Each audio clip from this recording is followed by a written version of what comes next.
사도신경 암송으로 2020년 9월 13일 아유초 예배를 하나님께 올려드리도록 하겠습니다.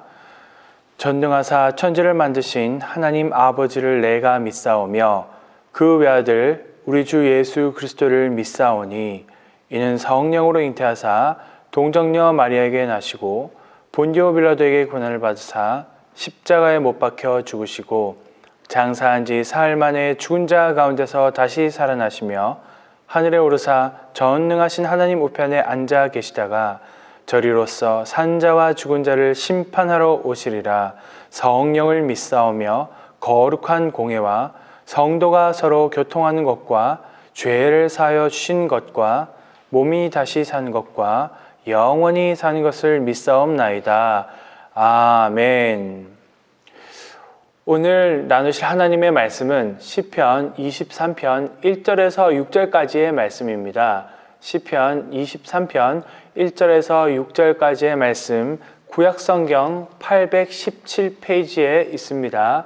우리 친구들 시편 23편 1절에서 6절까지의 말씀 목사님 한 절 읽고 여러분 한 절 읽을 텐데 목사님은 계속해서 읽을게요. 1절입니다. 여호와는 나의 목자시니 내게 부족함이 없으리로다. 그가 나를 푸른 풀밭에 누이시며 쉴만한 물가로 인도하시는도다. 내 영혼을 소생시키시고 자기 이름을 위하여 의의 길로 인도하시는도다. 내가 사망의 음침한 골짜기로 다닐지라도 해를 두려워하지 않을 것은 주께서 나와 함께 하심이라. 주의 지팡이와 막대기가 나를 안위하시나이다. 주께서 내 원수의 목전에서 내게 상을 차려주시고 기름을 내 머리에 부으셨으니 내 잔이 넘치나이다. 내 평생의 선하심과 인자하심이 반드시 나를 따르리니 내가 여호와의 집에 영원히 살리로다. 아멘. 아멘. 사랑하는 우리 아유초 친구들, 한 주간 동안 잘 지냈나요? 우리는 인생의 긴 여행을 지금 하고 있습니다. 모든 사람은 이 인생의 길을 걸어가고 있는데요.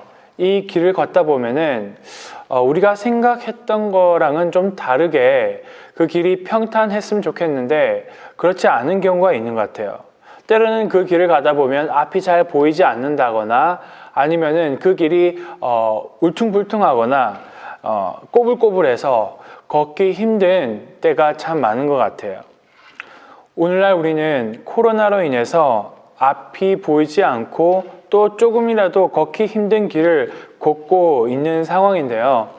오늘 본문 말씀 4절 상반절, 그러니까 앞쪽에 있는 말씀을 보게 되면은 내가 사망의 음침한 골짜기로 다닌다라고 그렇게 기록하고 있어요. 이 말씀이 지금 우리가 겪고 있는, 우리가 살아가는 이 시대를 잘 표현해주는 말씀이 아닌가라는 그런 생각이 듭니다. 이럴 때 과연 우리는 하나님의 백성으로서 하나님을 믿는 성도로서 어떠한 인생의 길을 어떠한 마음으로 가지고 살아가야 할까요? 제일 먼저는 우리가 이런 마음을 가졌으면 좋겠어요. 하나님께서 나의 참된 목자이심을 믿어야 해요. 그렇죠? 하나님께서 나의 참된 목자이심을 믿어야 해요. 1절 말씀에 보면은 너무나 유명한 말씀인데요. 여호와는 나의 목자시니 내게 부족함이 없으리로다. 아멘. 이걸 조금 더 쉽게 메시지 성경을 보면요. 이렇게 표현되어 있어요. 나의 목자이신 하나님, 저는 필요한 것이 없어요. 저는 필요한 것이 없습니다, 주님.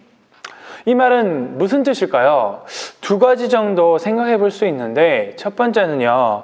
내가 필요한 것을 하나님께서 이미 다 주셨기 때문에 그래서 저는 필요한 것이 없어요, 주님. 그리고 두 번째는요. 내가 볼 때는 아직도 필요한 것이 너무 많은 것 같지만 하나님께서 보실 때에는 충분하다. 더 필요하지 않다. 지금으로서는 네가 가지고 있는 것이 충분하다라고 하는 거예요. 그래서 우리는 때로는 하나님의 관점에서 생각하기보다는 아무래도 내 중심적으로, 나 중심적으로 생각할 때가 참 많기 때문에 부족한 것 투성이라는 생각이 많이 들어요. 오늘 고백하고 있는 이 다윗의 고백은요, 내게 부족함이 없다라는 이 고백은 하나님께서 우리의 삶을 책임져 주신다는, 우리가 부족한 것 없이, 우리가 심지어는 우리의 눈으로 볼 때는 부족한 것이 많지만 하나님께서 보실 때 하나님의 관점에서는 완벽하게 주셨다는 것을 철저하게 믿는 그런 절대적인 신앙을 보여주고 있습니다. 우리 친구들 한번 생각해 볼까요? 뭐냐면요, 내가 필요한 것이 있을 때 하나님께 기도 드렸어요. 하나님, 저 이거 필요해요 했는데 갑자기 그 기도가 즉각적으로 바로 즉시 응답이 되어지는 거예요. 그리고 또 필요해서 또 다른 기도를 했어요. 그런데 또 하나님께서 왠지 한 달 뒤에 좀 있다가 들어주실 것 같은데 당장 기도 응답을 해주시는 거예요. 그렇게 계속 기도했더니 응답을 계속 주셔서 이제는 정말 차고 넘쳐서 부족한 것이 없어요. 그러면 하나님께서 우리가 필요한 걸 다 주셨을 때 우리는 정말 하나님을 더 잘 믿을 수 있을까요? 신앙생활을 똑바로 할 수 있을까요? 상식적으로 논리적으로 생각할 때는 그럴 것 같은데 실제로 보니까요, 그렇지 않더라는 거예요. 우리 인간의 마음 참 간사한 것 같아요. 부족한 것이 없을 정도로 하나님께서 은혜를 주시면 감사해야 되고 더 신앙생활을 열심히 해야 될 것 같은데 더 예배에 빠지려고 하고 바쁘다는 핑계로 더 하나님으로부터 멀어지게 되더라고요. 그래서 생각지도 못한 아주 정말 중요한 순간에 내가 이거를 하기 위해서 정말 많은 것들을 준비해왔는데 가장 어떻게 보면 인생에 있어서 절대절명의 가장 중요한 순간인데 그때 성공해야 되는데 문제가 하나 둘씩 뻥뻥뻥 터지더라는 거예요.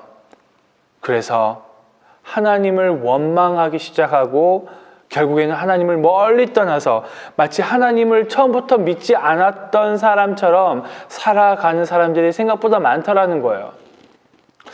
목자와 양과의 관계도 참 그런 것 같아요. 지금 보이는 사진을 보면은 양들이 아주 평온한 이 목초지에서 마음껏 풀을 뜯어먹고 있어요. 목자가 양들을 이 주변에 사나운 이 야생 동물로부터 지켜 보호하고 있기 때문에 양들은 결국 안전하게 풀을 뜯어먹고 있을 수가 있죠. 시력이 안 좋은 이 양에게는요, 목자는 마치 내비게이션과도 같은 그런 역할을 해요. 풀을 뜯어 먹을 수 있는 그 좋은 목초지로 안전하게 인도해 주니까요. 그리고 배불리 뜯어 먹을 수 있도록, 그쵸? 많은 맹수들로부터 안전하게 지켜 보호해줘요. 그런데 만약에 양이, 목자 없이 양이 혼자 가게 된다면 내가 먹잇감이 되기에 부족함이 없으리로다 라고 얘기하는 양의 모습이 그려지고 있죠. 맞아요. 위험에 노출되고 맹수들로부터 사냥감으로 먹잇감으로 잡아먹히기 딱 좋아요. 영적인 세계도 이와 동일해요. 만약에 우리가 여호와는 나의 목자가 아니시라고 생각하고 그렇게 믿고 있다면 우리는 길을 잃고 먹잇감이 되고 마는 그런 어리석은 양처럼 사단의 공격에서 속수무책으로 당하게 되고 말죠. 그런데 우리가 온전히 여호와는 나의 목자시니 내가 부족함이 없으리로다 라고 하면서 우리 참된 목자이신 우리 주님을 따라가게 되면 어떠한 일이 일어나나요? 그렇죠. 쉴만한 물가로 인도하시는 주님 우리가 경험하게 돼요. 너무 좋지 않나요? 우리 주님께서 이렇게 우리의 인생의 참된 목자 되셔서 우리가 얼마나 감사한지 몰라요. 그렇게 신앙생활을 열심히 하다 보면요, 우리 주님을 잘 믿다 보면요, 하나님께서 우리를 지금도 너무 좋지만 더 우리를 성장시키시기 위해서 더 훈련시키시고 더 큰 믿음의 사람으로 만들어 가시는 것을 우리는 알 수가 있어요. 그럴 때 우리는 좀 더 업그레이드된 믿음을 가져야 돼요. 그런 업그레이드된 믿음을 갖기를 우리 주님께서는 원하신다는 거죠. 두 번째는요, 그래서 하나님께서 언제나 나와 함께 하시고 그리고 나를 보호하심을 믿어야 된다는 거예요. 하나님께서 언제나 나와 함께 하시고 나를 보호하심을 믿어야 되죠. 우리는 지금 코로나도 이겨내야 할 뿐만 아니라 이 기상 위기를 경험하고 있습니다. 전문가들이 하는 말이요. 2018년도에는 우리가 무더위로 엄청 고생을 했고요. 그리고 2019년에는요. 태풍이 무려 7번이나 우리나라를 강타했습니다. 그리고 올해는 우리 친구들도 알지만 중국에서도 그렇지만 지금 아주 심한 장마와 그리고 기후 변화로 인해서요. 태풍이 그 강도가 더 강해지고 있다고 합니다. 게다가 이 태풍이 우리나라에는요. 1년에 보통 주기적으로 3번에서 4번 정도 우리나라에 불어오는데 작년에는 7번 불어왔잖아요. 그래서 앞으로는요. 계속해서 그 빈도수가 더 자주 태풍이 우리나라의 영향권에 있게 된다라는 거예요. 그래서 올해 9월 달과 10월 달에는요, 최소한 한 차례에서 2차례는 더 태풍이 불어올 것으로 그렇게 분석을 하고 있습니다. 이런 가운데 우리의 영적 전쟁은 점점점 심해지고 있습니다. 이 주변 환경도 지금 안 좋잖아요. 마음이 많이 쪼그라들고 있어요. 돈 벌기도 힘들고 경제가 많이 어려워졌죠. 우리의 마음도 너무 많이 지금 어두워져 있어요. 그것이 우리가 하나님을 바라보는데 많은 걸림돌이 되고 있단 말이죠. 사단은 이런 상황을 절대로 놓치지 않습니다. 이런 힘든 시기를 틈타서 우리 친구들의 믿음을 뺏어가려고 부단히 노력하고 있어요. 하나님을 부인하게 만들고요. 이전에는 하나님을 전적으로 믿었지만 하나님을 예배하는 것이 좋았고 하나님을 찬양하는 것이 너무나 기뻤고 어려운 일 있으면 기도 제목 노트를 만들어서 기도를 하고 하나님께 간절히 간구했는데 그러한 마음조차도 가지지 않게 우리의 마음을 뺏어가려고 그렇게 유혹하고 있단 말이죠. 이럴 때 우리는 길이 보이지 않는 것처럼 느껴져요. 오늘 본문 4절 말씀과 같이 내가 사망의 음침한 골짜기로 다닐지라도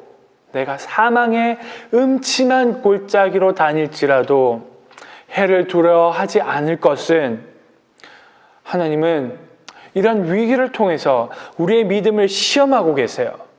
더 업그레이드된 더 굳건한 신앙을 갖기를 원하신다는 거죠. 뭐라고 말씀하나요? 주의 지팡이와 막대기가 나를 안위하시나이다. 지팡이와 이 막대기는요, 더 이 의미를 강조하기 위해서 반복해서 기록되어 있습니다. 이 막대기와 지팡이는 양들을 바른 길로 인도하죠. 그리고 양떼에서 뒤처지고 있는 그 한 마리의 양이라 할지라도 놓치지 않고 뒤처지지 않게 하도록, 그렇죠? 그 맹수의 시선에서 포착되지 않도록, 그렇죠? 그 한 마리도 벗어나지 않도록 하려고 하는 그런 용도가 있습니다. 그리고 실질적으로 맹수가 잡아먹으려고 할 때에 그것들로부터 이 지팡이와 막대기로 보호해내게 됩니다. 더 나아가서 영적으로 우리가 생각해 보면요, 영적인 세계에서는 이 악한 우리의 대적, 악한 세력 누구죠? 네, 맞아요. 이 사단이 그 사단의 세력으로부터 우리를 구원하시는 하나님의 보호하심을 비유적으로 표현한 것이 바로 주의 지팡이와 막대기라는 거예요. 그렇기 때문에 우리는 우리의 원수이자 대적자인 이 사단이 우리 앞에 있다 할지라도 어떻게 해요? 주께서 내 원수의 목전에 있다는 것은 바로 앞에 있다라는 거예요. 그럴 때 전혀 두려워할 필요가 없다라고 오늘 본문 말씀은 얘기하고 있습니다. 그래서 상을 베풀어 주신대요. 이 상은요, reward, 성적이 좋아서 뭔가 잘해서 칭찬받을 때 그런 상이 아니라 밥 먹을 때 차려준 그 상, 그걸 얘기하는 거예요. 파티 베풀 때 그 상을 베풀어 주시는데 이 상은 쉽게 얘기해서, 그렇죠? 밥을 먹을 수 있는 그 밥상인데 우리가 상식적으로 생각해 보세요. 우리의 대적자가 바로 앞에 있는데 밥상이 차려져 있어요. 내가 좋아하는 메뉴들로 다 차려져 있는데 그거 먹고 싶겠어요? 내가 좋아하는 피자, 스테이크, 소고기, 돼지고기, 불고기 그거 먹고 싶겠어요? 내가 그거 먹으려고 목을 이렇게 허용하는 순간 어떻게 공격할지 모르는데, 내 목숨이 어떻게 될지 모르는데, 이런 상황에서 편히 먹을 수가 없겠죠. 근데 그런 상황 가운데 더 어떻게 또 말씀하시냐면 기름을 내 머리 위에 부어주신대요. 고대 근동에서는 이 자신의 집에 방문한 손님에게 머리에 값비싼 기름을 발라주는 그런 풍습이 있었다고 합니다. 그런데 지금 상황은요, 주님께서 다윗에게 기름을 발라주고 있는 상황이에요. 그리고 우리에게 기름을 발라주시는 상황이에요. 단순히 그냥 발라주는 정도가 아니라 넘칠 정도로 풍성하게 기름 아깝다고 생각하지 않으시고 콸콸콸콸콸 넘치도록 온몸이 젖히도록 머리부터 발끝까지 그렇게 기름을 부어주고 계세요. 하나님은 다윗과 우리 친구들 한 명 한 명을 그렇게 소중하게 귀하게 여기신다라는 거예요. 이제 말씀을 마치도록 하겠습니다. 하나님께서 우리 친구들의 참된 목자이심을 인정하나요? 믿나요? 그렇다면 우리 친구들의 삶은 너무나 복된 삶이에요. 너무나 행복한 삶이라는 거죠. 오늘 6절 말씀에 보니까 우리 친구들 향한 하나님의 선하심과 인자하심에 대해서 얘기하고 있어요. 메시지 성경에서는요, 좀 더 이렇게 쉽게 설명하고 있어요. 하나님의 아름다우심과 하나님의 사랑이 우리 친구들과 분명히 항상 함께 할 거라고 말씀하고 계세요. 아무리 힘든 상황이 우리를 닥친다 할지라도, 우리를 공격한다 할지라도 우리는 하나님의 자녀로서 하나님의 집에 거하면서 하나님 집에 살면서 하나님께서 우리 친구들을 언제나 지켜보아하시는 참된 우리의 목자이심을 우리 친구들 믿으시기를 주님의 이름으로 축원합니다.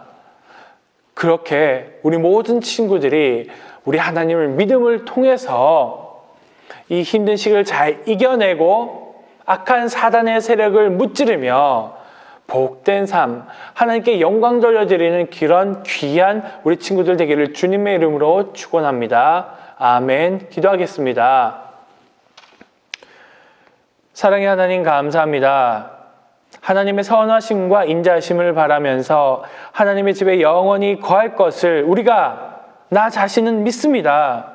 이 세상에서 살아가는 동안에 하나님께서 우리의 참된 목자 되셔서 우리를 지켜주시고 보호해 주실 것을 믿습니다. 주님, 우리의 찐 원수 사단이 우리를 공격해 올 때에 주님이 우리와 함께 하시며 주님의 말씀을 최고의 무기로 삼고 싸워서 승리하게 하옵소서. 우리의 참된 목자이신 주님 안에만 있으면 부족함이 없음을 우리가 실제로 경험하고 우리 주님을 전 인격적으로 만날 수 있도록 주님 인도하여 주옵소서. 감사드리며 예수님의 이름으로 기도합니다. 아멘. 이 시간 우리 다 함께 찬송가 570장 함께 부르면서 하나님께 함께 헌금을 드릴 텐데요. 이 헌금은 모아두었다가 우리가 교회에 나와서 예배 드릴 때에 그때 각 부서에서 모은 헌금을 한 번에 다 드리면 되겠습니다. 찬송하겠습니다. 주는 나를 기르시는 목자요, 나는 주님의 귀한 어린 양. 푸른 풀밭 맑은 시냇물가로 나를 늘 인도하여 주신다. 주는 나의 좋은 목자, 나는 그의 어린 양. 저를 따라 꼴을 먹여주시니 내게 부족함 전혀 없어라. 아멘. 목사님이 헌금을 위해서 기도하고 함께 주기도문으로 예배를 마치도록 하겠습니다. 하나님, 참으로 감사함을 드립니다. 우리에게 하나님의 그 인자하심과 선하심으로 말미암아서 하나님을 예배할 뿐만 아니라 우리의 삶 속에서 감사할 수 있는 은혜를 주시니 참으로 감사합니다. 또한 그 은혜에 감사함으로 하나님께 우리의 마음을 드릴 뿐만 아니라 귀한 예물을 주님께 드립니다. 이 예물을 주님께서 기쁘게 받아주실 것을 믿습니다. 하나님 나라에 귀하게 사용되어지게 하여 주시고 하나님께서 우리를 들어 사용하실 때에 우리가 하나님께서 주신 것을 내가 잘난 것이기 때문에 가질 수 있는 것이다 라고 생각하는 것이 아니라 나 혼자 사는 것이 아니라 주님과 함께 살면서 주님과 동행하면서 주님께서 우리에게 주신 것에 감사하며 하나님 이 물질을 지혜롭게 하나님의 영광을 드러 나타내면서 사용할 수 있도록 주님 은혜해 주시옵소서. 감사드리며 예수님의 이름으로 기도합니다. 아멘. 하늘에 계신 우리 아버지여, 이름이 거룩히 여김을 받으시오며 나라의 임하옵시며 뜻이 하늘에서 이룬 것 같이 땅에서도 이루어지이다. 오늘날 우리에게 일용할 양식을 주옵시고 우리가 우리에게 죄 지은 자를 사하여 준 것 같이 우리 죄를 사하여 주옵시고 우리를 시험에 들게 하지 마옵시고 다만 악에서 구하옵소서. 대개의 나라와 권세와 영광이 아버지께 영원히 있사옵나이다. 아멘.